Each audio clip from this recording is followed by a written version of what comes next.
Okay, we are live. Hello, good afternoon, good morning, wherever you are in the world. Thank you for joining us today for imagineNATIVE 2021 Q&A with our filmmakers from our shorts panel below. My name is Siku Alalu. I am Inuk and Haitian Taino from Denendeh, Northern Canada. And I'm one of the programmers with this year's festival, and I am joined by several of our amazing filmmakers from this very profound shorts program. I'm going to let each person introduce themselves in a moment. I should mention that I have long, dark hair. I'm wearing a light gray top and sitting in my living room in British Columbia.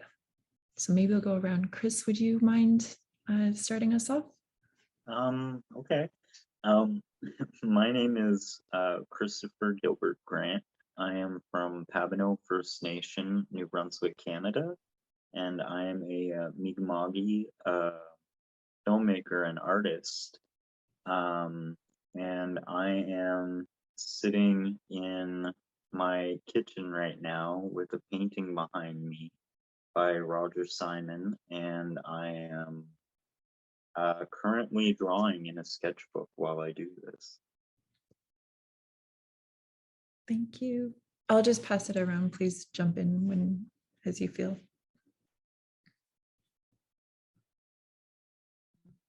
Hi there, I'll go next then. My name is Mickey Mangaseva. I'm a director down here in Auckland, New Zealand, but my background is Samoan. I was born in Samoa from the village of Lefangoli'i, where my father is from, and we moved to New Zealand. So I'm based in New Zealand now. I'm sitting here in what is kind of an office, but really just a corner in my house that I've turned into an office. I've got a tapa behind me there, which is a Tongan tapa. Tongans are traditionally known for doing the most intricate and the most beautiful tapas in the Pacific. So that's behind me. I am Polynesian, so I'm brown skinned. I'm wearing a beanie at the moment to cover the fact that I'm going bald and my hair is all gone. And it's lovely to meet you all.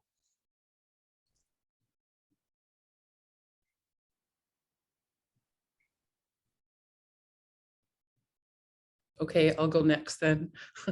My name is Terrell Calder.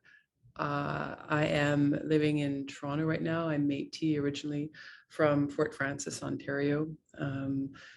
I am wearing black. I've got glasses, I've got long hair, and I'm sitting in a white room.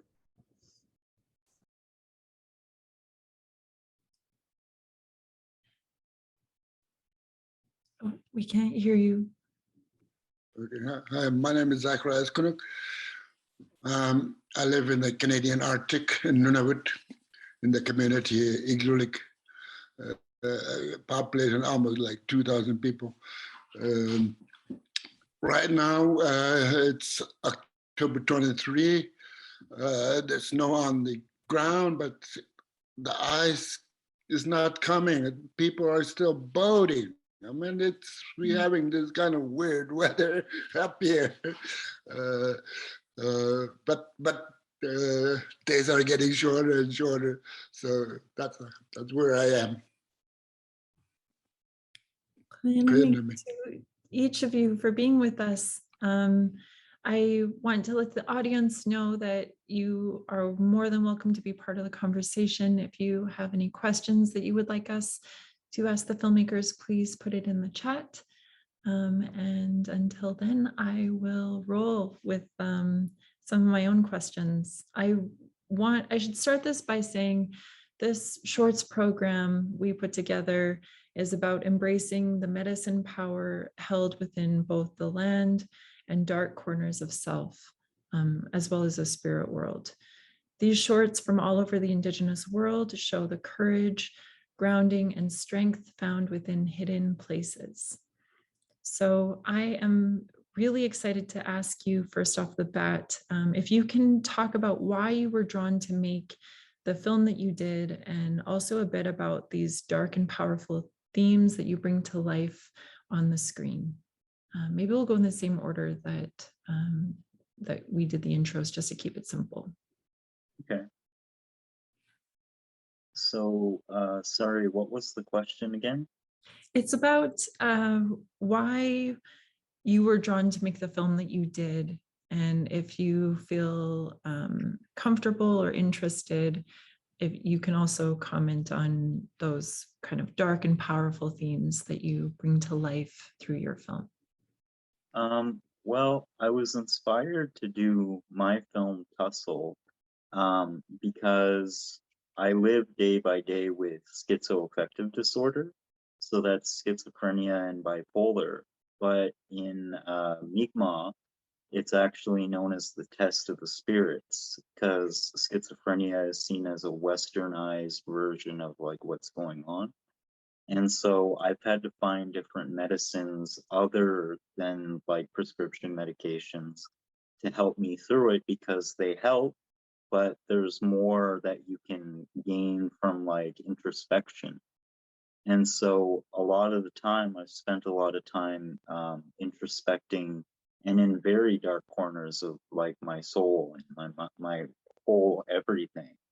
And the only thing that I noticed over time was that the only way out of the darkness is through it. It's never to run away from it, and it's never to, treat it like it's not there.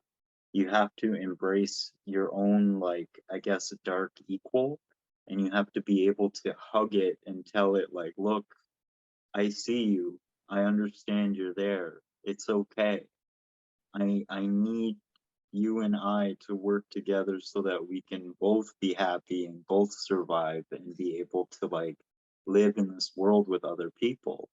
And so my film Tussle shows like that chaos of like the almost like entities smashing into each other and like pulling against each other in that fight, until at the end they have no choice but to work together almost and form into a laughing face, because at the end of the tunnel there's always light. And so that's just like where I've gotten my idea from and why I decided to show the film in such a way. So yeah. Wow, that is so courageous. Thank you. Thank you for sharing that. Mickey. My film Sina and Tuna is or Sina and Tuna is based off a Pacific Island mythology and Pacific Island stories that were told. And this particular story was a story throughout the Pacific that was told as a story to tell the life of the coconut, how the coconut came to the Pacific. And so I became involved in this project as a sort of bigger ensemble piece, which is called Tainesa, which looked at a few different Pacific stories throughout the Pacific, and each one of us had a different story to tell, and tell it in a sort of more modern way. I was sent the script, and it's a script by Tusiata Avia. She's a very well-known playwright and writer in her own accord down here in New Zealand, and was asked to do the film, and was immediately just sort of struck by the themes of this and the way that she had sort of spun the old tales to be more appropriate for what we're kind of seeing now. The Tainesa series looks at, from a female perspective, 5 short stories that looks at it in a way that is probably more appropriate for what we're going through now. And this one has always been one of my favorite stories. It's originally a love story between a young maiden that lives in the village and a friend that she gets to know in an eel, and so we took that story and put a twist on it, and because the series, it has dark themes and horror themes, you know, I wanted to take the script and turn it into something a bit more powerful and a bit more meaningful for potentially what our women are going through today and what they're going through now. And much like what Christopher is saying, I really loved what Christopher said about going through the darkness and not hiding away from it. You know, abuse and child abuse, you know, unfortunately exists in our culture, and it's a part of what we have to go through. And for me, it was about embracing that and trying to weave a story in a mythological sense, and tie those really raw themes into the story, and show it in a way where, you know, we have this young woman who goes through this journey to take back her life, essentially, who's gone through child abuse originally, and through, you know, sort of my story, she finds a way, calling on the gods of the Pacific and calling on her own strength to get through that moment. So yeah, that's sort of how it all just came about in a really babbly sort of way. Oh, thank you so much. It's so insightful, and you portrayed your lead character with so much strength and power that I really appreciated as an Indigenous woman viewer. She always had agency and strength, and you never disempowered her. And so, yes, thank you for the way that you told this story. Thank you. Actually, a very nice compliment leading into Terrell's film. I think we made the same film. Yeah, when I first started thinking about this project, I think one film always comes out of the last film, and the last film was Kiwe Da, and I was talking a little bit about like the land, and there was a spirit in the land, and we were talking maybe about making like an AR project, and I thought, wouldn't it be really cool if you know, rock cuts. I was fascinated by rock cuts and the idea of like cutting through a spirit. And how did I get to this film? So it became like something that was hidden and something that ultimately we could bring to light, and something, just conversations with friends, and even like the BIPOC community kept talking about this idea of like code switching. And I think there's like a hidden accommodation that's always made by people that aren't part of the colonial system. And I thought, okay, so I want to make a film about that, which I fear to be extremely didactic. So I needed a heart, and it needed to have a protagonist that goes through a journey of healing, and embraces her culture and the gifts that she already has inside of her, and rejects the ones that were imposed upon her.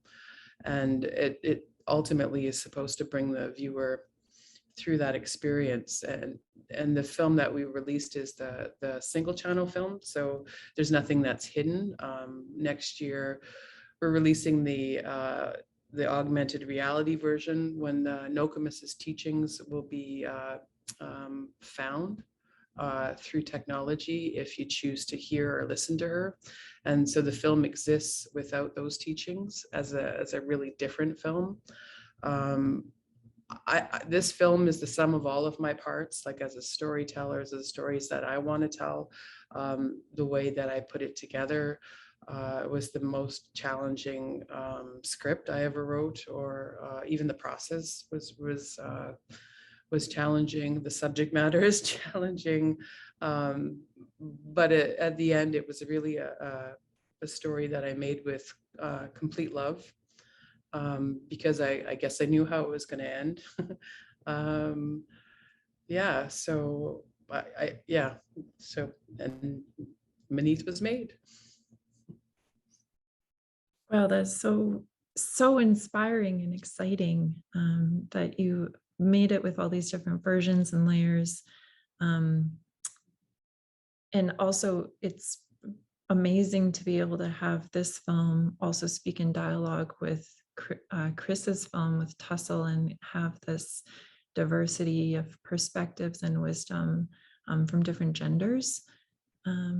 So it's just like incredible. There's so much synergy between all of your films, and also the other ones that are part of this program as well. And I will pass it over to Zacharias. Dynamic is in Shaman's Apprentice. We're experimenting using a different form to tell our story. So I'm working with stop motion people down in Toronto, and they don't know about my culture. So I did a lot of teaching back and forth and virtual and by phone, and I even had to attend where they make these puppets that are going to be in the film set. And you know, Shaman's Apprentice, the story is, for me, being born on the land and coming to Igloolik at the age of 9, when I am supposed to now learn English, and which I was pretty bad at the school. I just saw the little bit of the old life, and bang, I'm here learning about, in my social studies, about Africa, and learning about elephants and giraffes and monkeys and tigers and animals that I will never hunt in my life.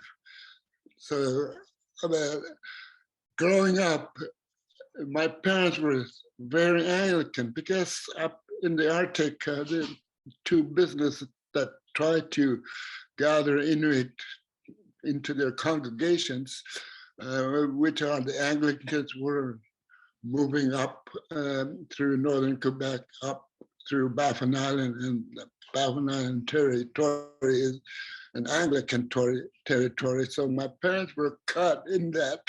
So when I was growing up, I never heard my parents sing traditional songs or tell stories of these ancient stories of shamans and the spirit world, and how they live with the law of nature and live under taboo rules. I never heard about this, even though it's my culture. So when I started making, first time I went to see a movie, I thought it was God sent. It just came on the screen, and an interesting story, and cowboys right off to the sunset, and it created a role. We didn't even know there was a camera. We didn't even know how many people worked behind the camera. So when we found out, we went to work. So telling this story also, the Shaman's Apprentice is a forbidden story for us to be told, because of the domination of Christianity when we were growing up. And here in Igloolik, the two religions collided. So we end up in the middle of the community where I didn't know my cousins are on the other side. And so that's what Christianity did. It divided families. And when I was growing up, I never knew my uncle was on the Catholic side. So born into this world and started learning about, wow, how long is this Christianity been going on? And I checked in the last 100 years. maybe a little over, maybe 200 years, but I mean, up here. So it doesn't, I mean, archaeologists who walk the earth finding artifacts saying that this little artifact is 4,000 years old. I mean, come on, my head is going, it doesn't balance. It doesn't balance. It's Christianity, they have this 10 Commandments, and they don't even follow their 10 Commandments. You know, thou shalt not kill, thou shalt not steal, thou shalt love your neighbor as yourself. I mean, they teach us these and they never follow it. Where did that come from? But then I found the story of a shaman apprentice. It was not titled Shaman Apprentice. It's a story about this old woman teaching her granddaughter her trade. And when they're alone in their kamak, in the stone house, it's nice and cozy because all the spirits are here. When somebody walks it, it looks like a poor, old, dirty stone house. This story I heard in the mid-1980s, never got around to do it till now. A story about these old women trying to heal a hunter who's sick in the other camp. They go there and try to heal her and try to make her confess of her wrongdoings. And he's holding back that about sharing. I mean, in this culture, you get your polar bear, you share the meat. You know, this guy was not sharing. The most delicate part of the polar bear was the tongue. Everybody loved tongue, caribou tongues, and you bought them, and they're really good.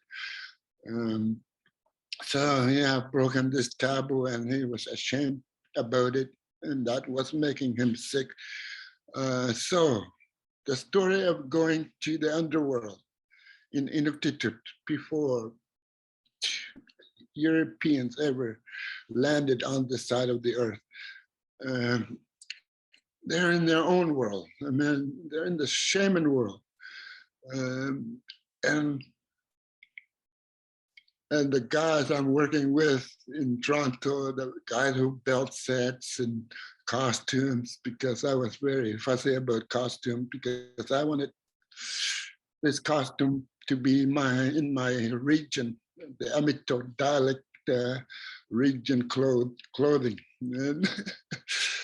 And in the story, when the shamans get tired and they're about to travel to the underworld, there's a tunnel that opens down into the middle, down inside the earth. And we were imagining, how do they get down? I mean, first of all, we thought there's human bone ladders that they go down. But in that age, that even ladder word never exists. So I asked an elder, and the elder thought I was stupid. And he asked me, how do you climb down a hill? I mean, that's how they did it. So it's learning and teaching, and that's how we made this film about going to the underworld and this woman and a giant dog that smells fear. And if you show fear, the dog will eat you. So this very interesting story where they leave their bones as they're climbing down. And when they're climbing back up, they get their bones back and they come back to reality. So that's the story I wanted to do. These guys did it so well. I'm so happy for them. And the Toronto guys, our co-producers, it's a terrific story. I mean, it takes a good story to make a good film. The Animik to you, Zacharias, for bringing this film, especially the way that you did to the new generation of Inuit. I can tell you just from myself that it means so much that you're bringing these stories back and sharing with us. You know, each of you shared so much profound brilliance and courage. You went to difficult places to make these films, and each of these films also deals with that process or that message that you have to overcome these difficult realities or emotions such as fear or shame, these impositions. And as a programming committee, we found that so intriguing, so profound. And I'm interested to know if you could please share your thoughts on the importance of portraying those themes and those messages in particular as Indigenous filmmakers right now. We'll go in the same order if that's all right. Well, I think that it's really important to show the dark side, whether we like it or not, because it's there. It has always been there. It'll always be there for part of the journey of growing and healing. And sometimes you can fall back into it when you think everything is okay. And so I find that when you tell stories showing almost like a blueprint for the soul, how to climb back out of the underworld, it's really, really important to share that information just for the basic, it's knowledge. It's knowledge that we can all benefit from. And plus, when someone we know is in the underworld, per se, or going through that darkness, then it's kind of easier to say like, oh, I've been there, or oh, I know what that is, or because growing up for me, there was kind of like this, like, and I'm not like shaming my family, but there was kind of like this, like, push it under the rug, like, we'll get through this kind of thing. And for me, I've always been the person that's like, no, what is this? What is this weird dimension of like sharp teeth and pain and like, and so my whole life has been me kind of like trying to understand darkness, not so that I can use it, but so that I can like know how to get away from it, because, or at least work through it, because I'm a very soft and sensitive person, and it's going to be there anyway my whole life. And so, like, my film Tussle is all about how that is inevitable anyway. So, what do? You move through it, even if it hurts, even if you're in a lot of pain and it's agonizing. You move through it, and it's almost like when you come out of it, you realize, oh, wow, I jumped into the void and it's a bed of feathers. You know what I mean? Like, you don't have to stay in there, and you can get the lessons that you need when you're in that underside.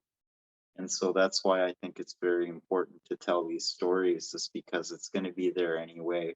And for future generations, it's better that they know we've been through it when they look up at, like, if I look up at my like grandfather, and I say like, oh, he's been there, but he's doing fine. He's laughing at the kitchen table.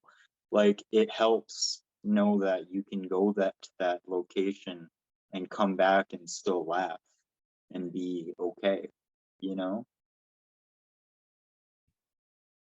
Yeah, absolutely. These are vital. It's survival skills in a lot of ways in this day and age. Nikki. Yeah, I think from from my perspective, it's important to tell these stories for what they are, because I think in a lot of ways, certainly the Indigenous peoples from where I am from, these this sort of subject matter is never talked about out in the open. It's you know, it's often, we often feel ashamed of these stories. It's sometimes taboo to go there with the subject matter. You know, certainly my parents' generation, we were just never allowed to talk about this sort of thing, you know. So coming from somebody who's growing in a perhaps more westernized culture, has sort of given me a little bit more license that perhaps, you know, my parents' generation didn't have, to talk about this stuff and to bring this stuff in the open, so that we do have a forum to address this sort of stuff. So it was important to me to not sugarcoat that in any way. I mean, part of the story is mythology anyway, so I think I had that as a sort of a buffer between, you know, that I could navigate my way through, and it allowed me to get away with perhaps a few more things that, you know, a genuinely true to life story would fear going to. Not that people do fear of going to that, but just certainly from our perspective. So for me, I just said, listen, we just got to, we've got to be true to the story. This thing does happen. Let's address it, or attempt to address it. I don't know if I do address it or not. And even, it's interesting, even when we were going through the process of making this film, there was a lot of pushback in certain sectors going, you know, I'm really scared to go there. I'm really scared to do, to outwardly, you know, tell this. And even casting one of my main actors, who's the main antagonist of the film, you know, was actually quite, I wouldn't say it was a challenge, but there was certainly people who were, you know, who wondered whether this was the right role to play for them to be perceived that way, even though it's a film and it's all make believe, I guess. It was very tricky for people to invest in this sort of film dealing with this sort of subject matter. So, you know, if this film gets us closer to a place where we don't feel so uncomfortable about it and are able to bring it out into the open and address it, then hopefully we go a little bit closer to try and heal it, to try and make people who are going through these sort of struggles aware that that there can, I don't know, I guess be a way out, that this thing does sort of happen. We're not just pushing it under the carpet. We can talk about it, and you should be able to have a voice to try and, you know, to talk about it as well. I mean, I desperately tried to give our female character the power to take back her life, and the old story, the traditional story, and then that may have been changed over the years. Who knows? It was, you know, maybe it was male storytellers who told this, but the original story, the female character has to go to her family to you know, to come back and chop the head off this evil eel. But it was important for us to say that she doesn't need those people, and a lot of people go through this, don't have that access to people to fix their lives for them. That we need, that those people go through that journey themselves, and often a lot they have to empower themselves to do it. It's very difficult to do that for somebody who has to go through that, and I don't pretend to know the struggle that people have to go through that. But certainly in my film, I wanted to go, no, she needs to take back her power herself. And so, yeah, I think it's important to just to showcase that, and hopefully some healing comes from it.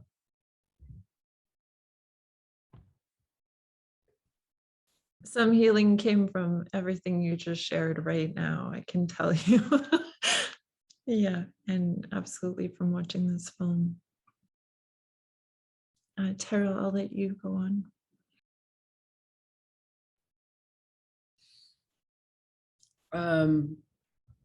No, a lot of my films are dark. I deal with a lot of darkness in the work, but I also, there's also humor, there's also light. And my philosophy is in those dark places, I think is where the greatest wisdom is found, I think I wanted to make a film where people don't have to be perfect, that everybody has a story and things that they've encountered in their lives. And there's this constant need, especially as an Indigenous person, to fit in and to abandon certain aspects of yourself to make it work, especially now in institutions. If you're the only person there, there's an ask for you to change, and there's a misunderstanding that you're accommodating what people are asking of you. And so I think the film I was trying to make was a film that, you're all screwed up and it's okay. That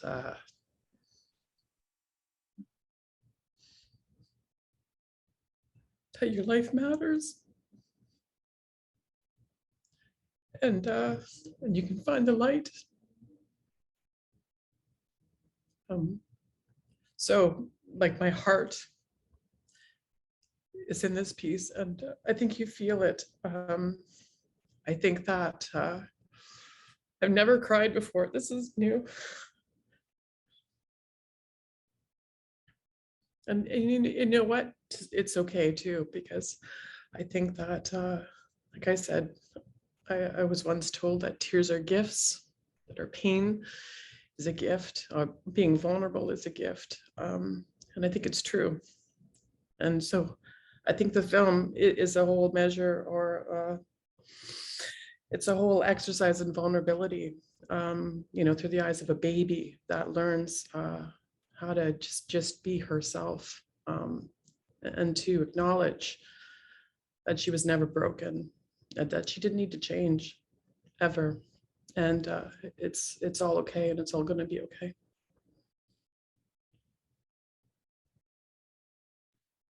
Yes, Terrell, I can only speak for myself, but I've never seen a film go through that depth of an intimate journey. The way you did it is so beautiful and so heartfelt, and I feel like it will definitely resonate to many, many places. And each of your films, I mean this sincerely, each of your films I'm sure will move and inspire and empower your viewers. I don't see this kind of filmmaking happening in the mainstream world, and to me, it's so important because it is very real. It is life affirming, and it's helping us to become more powerful in ourselves, which we really need. So thank you sincerely. Zacharias, I'm going to let you take it away. We have about, I don't do math very well. I think we have 8 minutes left. But yeah, I'll let you close us out. Okay. Yeah, I'm new to this too. I only started, I've got my camera in 81, because in my community was really strange, because in the 70s, in the mid 70s, we voted for TV. As younger guys, we really wanted TV in our community, but our elders said no, there's nothing for us. And second time in the late 70s, we voted again and again. We wanted to win, but elders majority said no. So TV, including with the last community up in the Arctic to get TV. I remember in 1983, we got TV signal. And then we watched this CBC channel till we blew in the face, and our local co-op brought in the cable. I mean, TV is very entertaining. I mean, remember we had the Gulf War in our living room? Come on. I mean, that was advanced technology. I mean, we're just trying to learn how they do it, and then we're just a few years ago we had this idea of what if we go in the middle of nowhere and we hook up to the satellite and we could talk to people halfway around the world, and we did it. And we had show here from the flowage where we hunt seals to Venice live, halfway around the world, and we had to do time correct.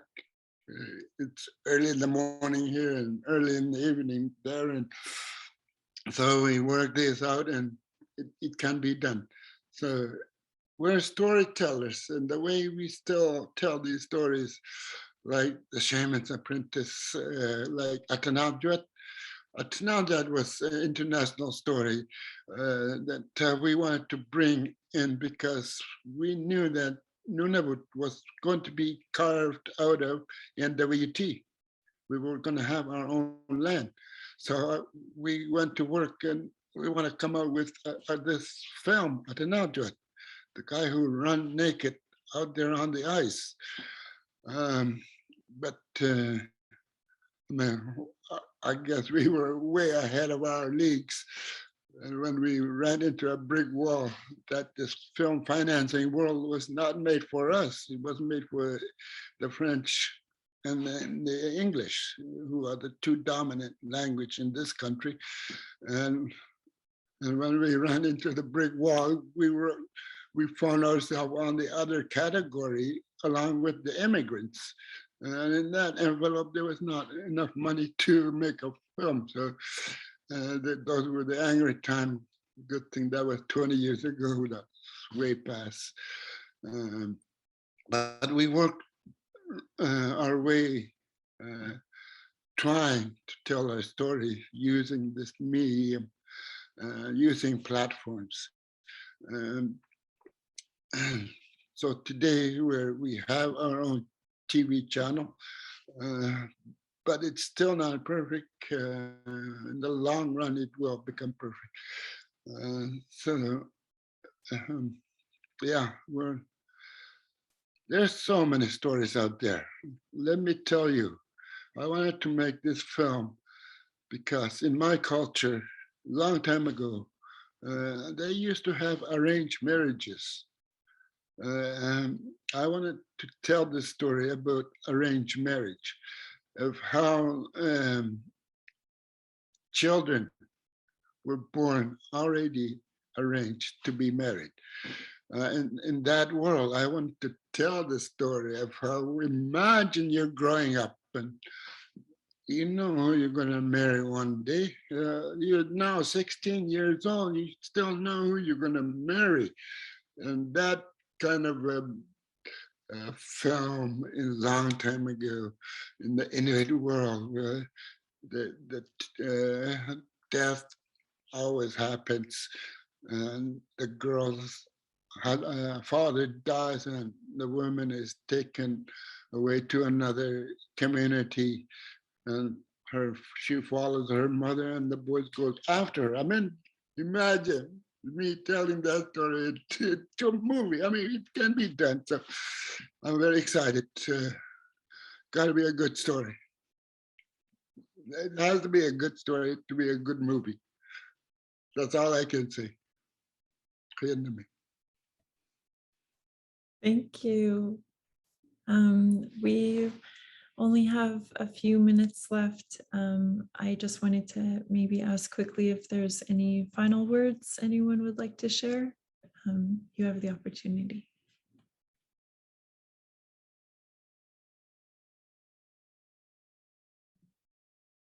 I guess just thank you. It's actually a shame that we don't get to meet all the other filmmakers. I can you can just sort of tell them you all are incredible people, and I could have a jam with you for hours on end. So it was an absolute privilege to meet you all, and thank you for having me on board. Thank each of you for joining us, and for just sharing such a honest conversation. This is I believe it's our last shorts program. If not, it is definitely one of our very last shorts programs to be released. And it's such an important, so many important parts of this conversation. But yeah, it's really an honor to be able to speak with you and to showcase your work. I will definitely carry these messages forward. Chris, that you shared of just embracing that darkness and living in a relationship with it that really is a loving relationship. And Nikki, about finding that strength, that power within yourself, that you actually did reflect back to the community, and the community is part of it because they helped you make this film, which is so beautiful. And Terrell, of embracing that vulnerability and those messages, each one of those messages you share is like a healing balm, and it's, you know, I'm trying to maintain my composure, but yeah, vulnerability is absolutely a superpower and so needed. And Zacharias, your lifelong love and passion for filmmaking and telling our stories, and your devotion to our culture and our survival and our sovereignty it's so cherished. And I'm so excited that you continue to share your gifts with the world. So thank you, each of you. I wish that we could visit again, like Mickey said, for hours and hours, but we have to close. So Clanami, so much thank you, and sending my best to each of you and your homelands. Thank you. Anyway. Thank you. I got you. Thank you. Thanks very much. Thank you. Take good care. Thank you to each of our viewers for joining us as well. All these films are available for another 48 hours until the close of the festival. So if you didn't get to see them yet, you still have a chance. Yay. Take care. Take care. Hi, everyone.